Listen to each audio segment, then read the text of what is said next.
So what I'd like to do is conclude the parable of the sower. This puts us at Matthew 13:18. And I've also borrowed my son's contraption because this is a cellular telephone. And I answer it by doing a thing. I touch the screen with my finger and I swipe up. Swipe up? Swipe. Thank you.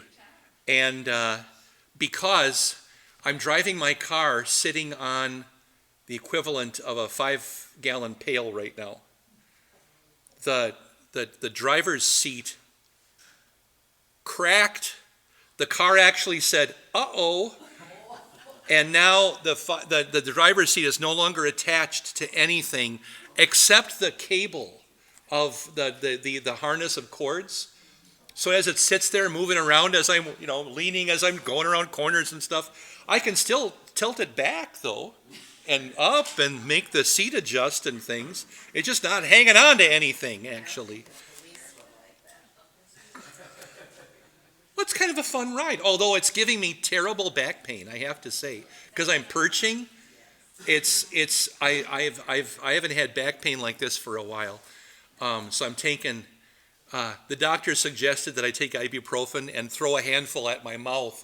Whatever hits it is the correct dosage, and but I went to the dealership in Cortland, which is quite a drive. And because it's the whole fish hook, because you got to go all the way through Cortland and then like back toward New Ulm again, and whatnot. So, and they're going to, from what are they called now? An automotive recycling, what's the noun? You want the old-fashioned term? Junkyard. Yeah. We're looking for, I'll bet you're right, Beth. I'll bet it is center. But we're looking for what do they say? A gently used Dodge Caravan. I offered Chris Cushel I have $27 in my wallet right now. I offered it all to Chris Cushel for his. And he wouldn't take the money, so. Let's go on with our parable, shall we? Matthew 13, beginning at verse 18, possibly arriving today, if I start the class ever, at verse 52. Jesus says, so listen carefully to the parable of the sower. I want to point out that in this parable, the identity of the sower is not given. Jesus doesn't actually say it, but it's clearly Christ. But isn't it also Christ using Peter and the apostles and pastors and Sunday school teachers and mommies and so forth? So the gospel is sown. And what's the seed? The word of God. So that's what gets sown. Verse 19. When anyone hears the word of the kingdom and does not understand it, the evil one comes and snatches away what has been sown in the heart. This is the seed that was sown along the path. So in the parable, who is the devil? You remember? No. The parable in the story. Who came and snatched up the seed? Birds. Yeah, the birds. In the parable, the birds are the devil. Make sense? And his goblins. Yeah. Outside my window, I now have a bird feeder here at church as well as at home. So I noticed something the other day I'd never seen before. A grown or nearly grown sparrow female sitting on the bird feeder, right? With suet in her talons. And her mommy comes and perches next to her. And what does the grown teenage bird do? Sitting on the food. She opens her mouth, like, feed me here. Like, you got to be kidding me. But, yeah. I'd never seen that before. Anyway, sorry, I wanted to share that with you. So the problem here is not with the soil or the seed. The problem is the bird, the devil, that snatches it. And then how do I apply that to my life? Am I letting my soil be the path where the devil hunts most freely? Maybe I should think about, because the odd thing about this parable is that I can do something about my soil, the condition of my heart. I don't have to park it next to the devil's playground or what have you. So have I taken my seedbed to a city where there's no church? Or do I keep my seedbed away from the sower with the choices I make about how I'm going to spend my Sunday mornings? Or do I listen to a preacher on TV or on the radio who concerns me with other things than the means of grace, who just takes me down rabbit holes of useless study that confuses me and starves my spirit? So there are choices that we make even about where our soil will rest. If I buy land in Scotland, I can't change where that land is. Boy, I'm going to just play this up for a while now, aren't I? Okay. However, with my heart, I can plant my heart in various places. I conducted a wedding at a nearby Wells Church last Saturday, and at the reception we went to the, what's it called, where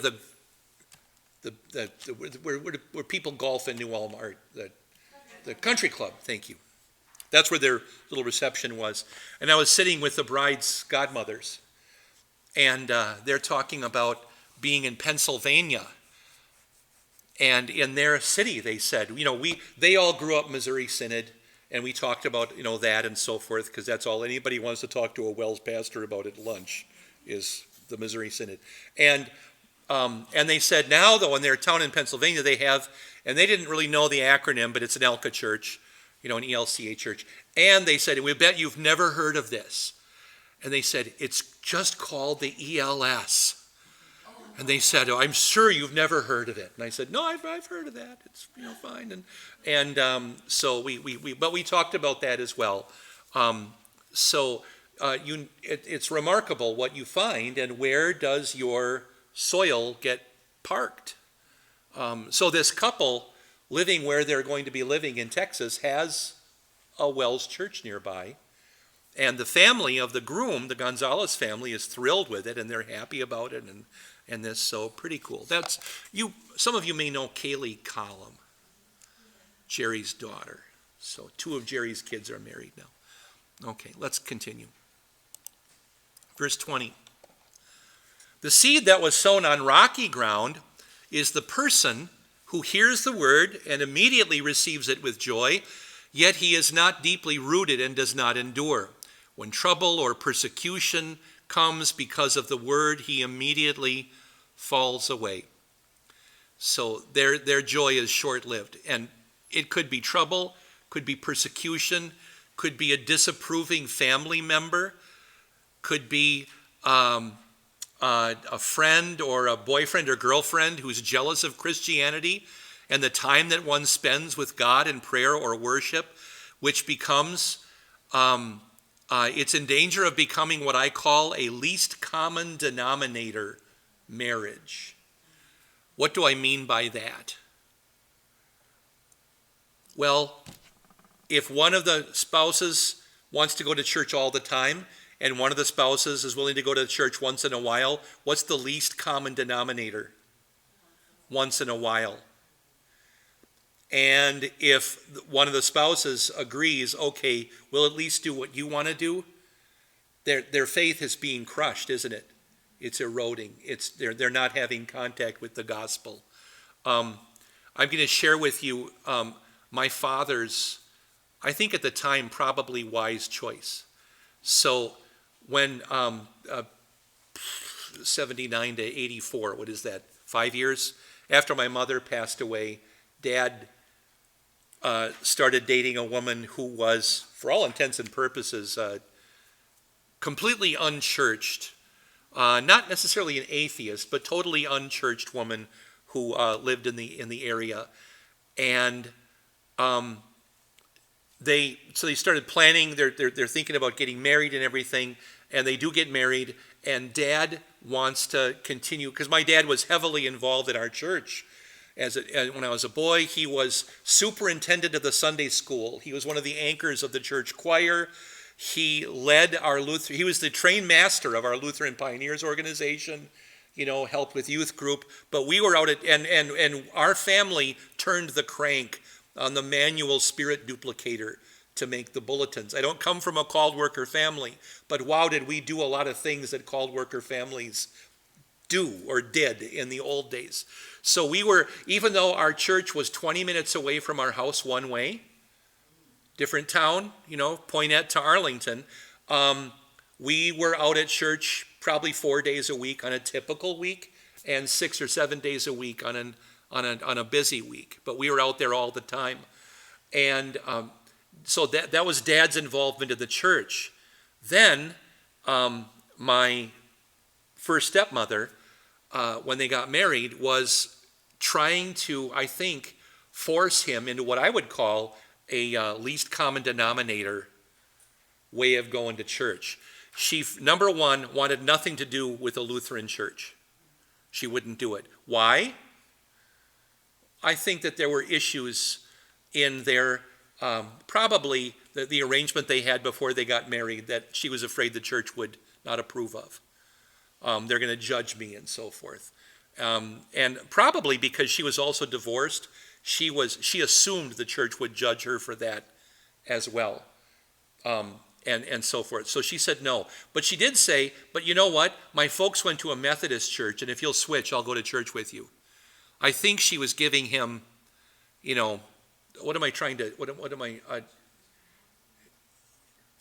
think it was more of like a bluff than an alternative.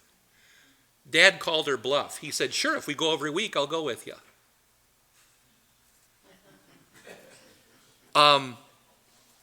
His third week at the Methodist Church in Poynette, Dad became the guy in charge of their entire Sunday school program.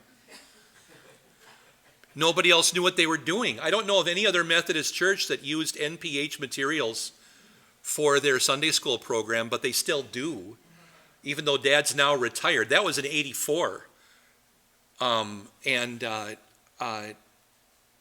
He ended up involved in their choir. He ended up as their regular guest liturgist. He essentially started serving as what we would call a staff minister at this church. Everybody just loved it that he showed up. Here's a man who's willing to do something to lead. They had never heard of that before at that church. He asked me about theological questions every once in a while. But until they went really off the rails a couple years ago when Dad rejoined the Wells, he didn't have too much of a problem with the preaching. I did, but Dad didn't, and that's a different issue probably. So there we had that issue of least common denominator. I've also encountered, with regard to the text in front of us, somebody who hears the gospel, they receive it with joy, all of a sudden they're going to blossom into whatever, but the least little bit of shakiness, and they wither. And I found this especially when I was in the second career pastor program at Northwestern College. In those days, we had, often 5, 6, 7, 1 year 12 new guys show up for the second career program for pastors. It was a fairly new program because prior to me, in my time, guys would go to Bethany for their second career program. Pastor Beauvais is one of them. I don't know how many of you knew that, but he and I have that in common, except that our years are a little bit off. Pastor Beauvais went to Bethany because Bethany had the program. A year later, Northwestern started the program, and I ended up in that program instead. So I was there I think it was the third year of the Northwestern program. And I was the first 4-year guy. in the second career program. The other guys were all 2-year guys. So Joel Radzik and Dan Schmidt and Paulie Sullivan and Bob Green were ahead of me, and 15 other guys who didn't make it through the program. Though I just listed all the graduates because I was the fifth guy to make it all the way through. What's the difference between those that can get by with only 2 years and those that have to go 4? If they had a degree somewhere else. Yeah.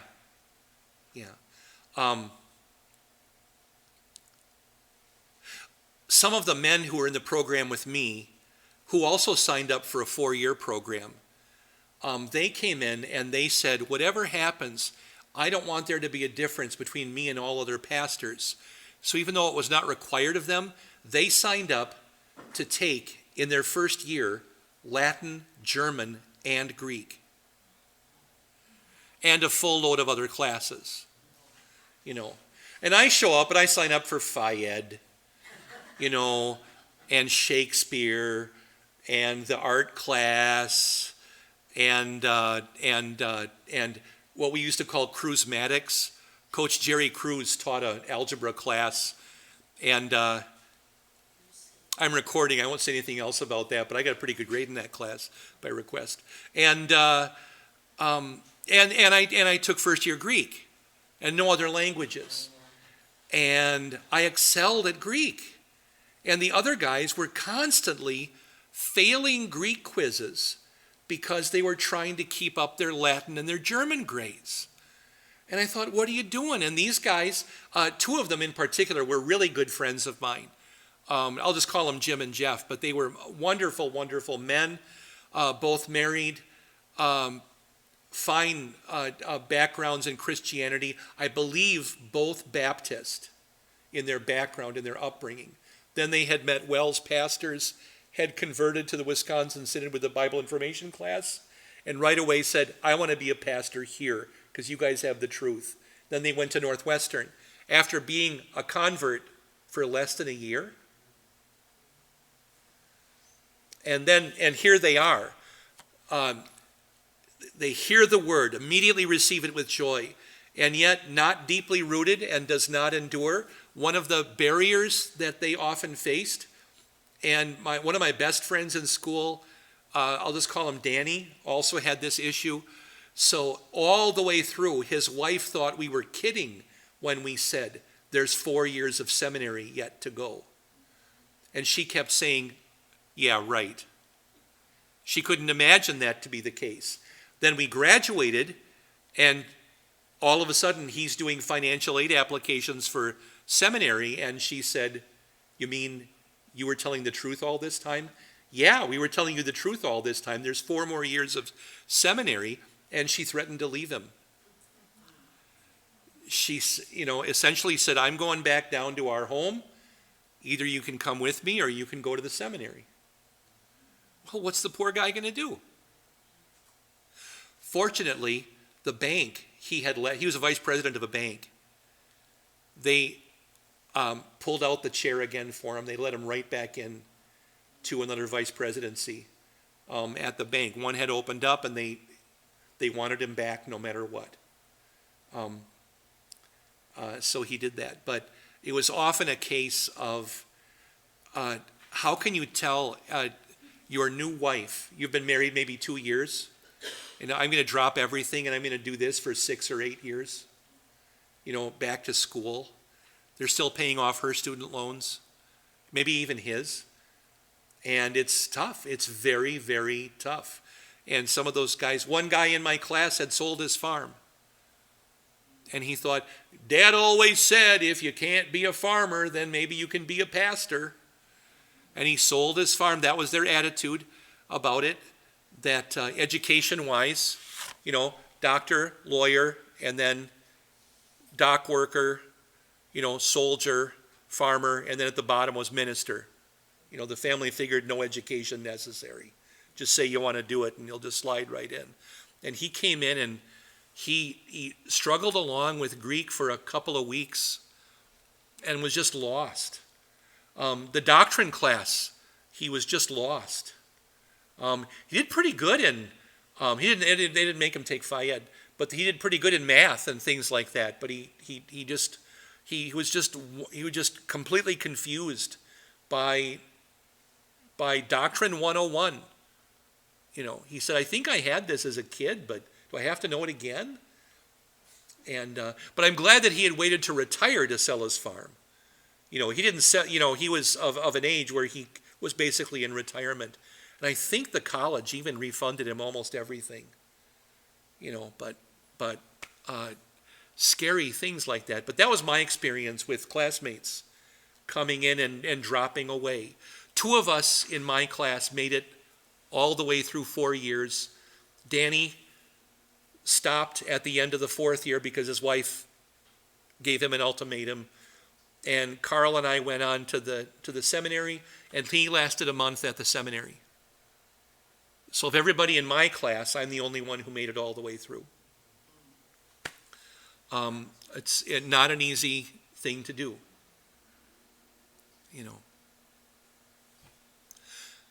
Several of them told me, if you're smart, you'll get out too. Well, I was too dumb to get out. So, delighted to be where I am. Delighted to be.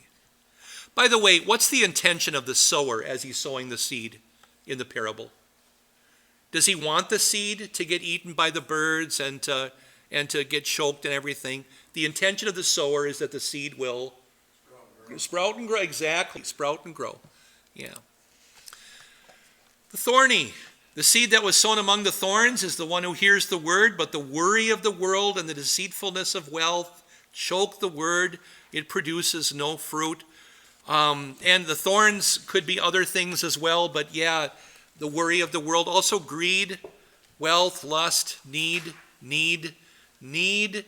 Today, with many, need has transformed into power. That's what people are looking for. A heart that wants to be in control of everything cannot believe that God is in control. Where is this especially a danger? In democracies all over the world. Why? Because if I disagree about something, I should be able to vote about it. It's almost a danger of democracies, because our people begin to think that if we vote for things in government, we should vote for everything in church, including doctrine. And now people are beginning to see some churches voting on doctrine. Where does that come from? Terrible thought and idea, but it gets acted out as people begin to vote on doctrine. So, 2 extremes, the thorns that choke a faith, worry and mistrust, the mistrust that God won't take care of me, or trusting in wealth or power or luck instead of on God. Sunday morning, I got plenty of time for this. Sunday morning, I was about to go up for 8 o'clock church, and the church phone rang, and it was the hospital calling us. There's a woman here who needs to talk to a pastor. And I thought, okay, but of course it's not a matter of put her on. It's will you come? Why does the hospital, and she's not, by the way, not a Wells, not a Lutheran. Why does the hospital call us? Because we come. Yeah. And I was only here to worship, so, okay, I can worship later in the day or whatever, so I went. Here's a woman who was on, I don't know how many tubes, not breathing very well. I could barely hear her whispering. Unusual name. She was from a city called, it's south of here, south of Lake Crystal, Thunder. Good Thunder, right? Kind of southish of Lake Crystal over there. Over and to the right as I'm managing. So I don't know why they brought her up here. Couldn't she have gone to Mankato? Maybe it was an issue of beds or something. I don't know, or wherever. But it wasn't looking great. And I found out through just being silent. So that was a Sunday morning. There's not a lot of stuff going on in the hallway at the hospital. And I made out that she was worried about her special needs handicapped son. What if I die? What'll happen to him? Her husband is long dead. And by the way, her second husband, she had an earlier marriage and had several, I never found out how many, not only grown children, but children like my age, grown, mature. Most people my age are grown-ups. Not all of us are. But she was worried about her younger child who's still at home, but her husband was dead. And I said, but do you have a will? And she told me, I won't imitate her whispering, but I found out that her lawyer had just died, like last week. And so she hadn't gotten the will to a new lawyer about her present condition. Her husband's not dead that long, and so she's worried about a couple things. In my mind, I'm putting together an outline of what do we have to pray for. That's kind of what I'm doing as I'm talking to somebody. What are the things we have to pray for? And I realize it's not just, in my case, I think I shouldn't just be praying for these things. I think I have to give her guidance. And so we decided I made a 3-point outline then of what we do. So I was delighted that as far as her spiritual life, she was confident in her Savior, knew that her sins are forgiven, she's going to heaven. So her soul's okay, right?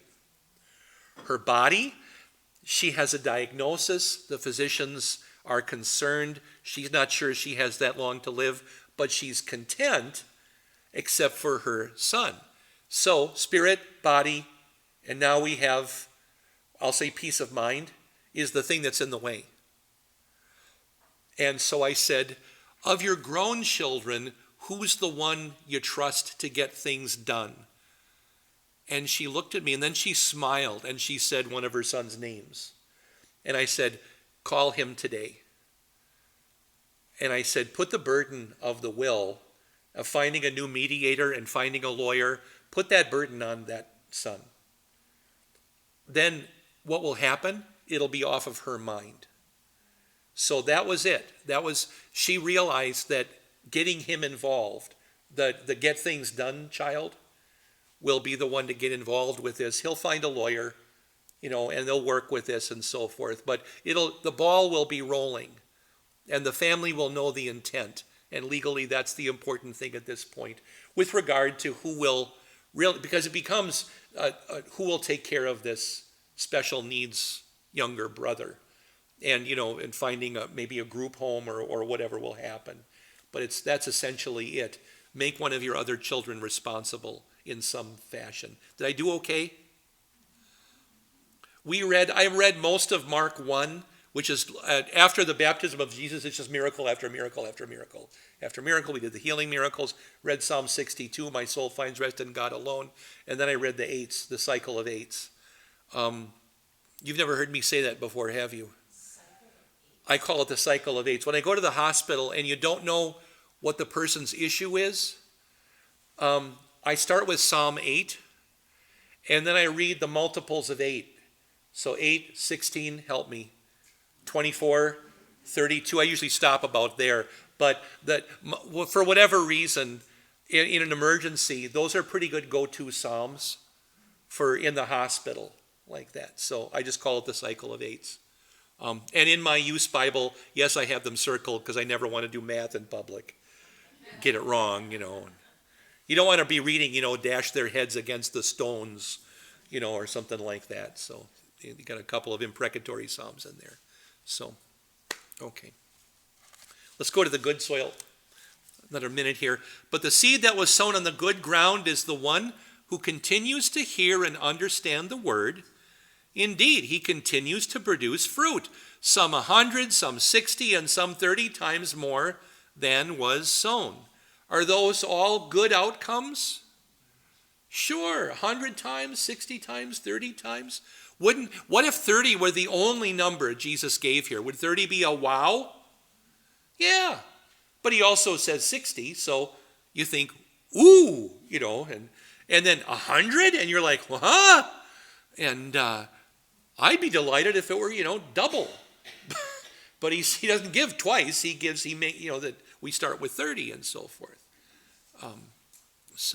And how many, maybe I should even ask how many of you have nieces, nephews, children, grandchildren, great-grandchildren.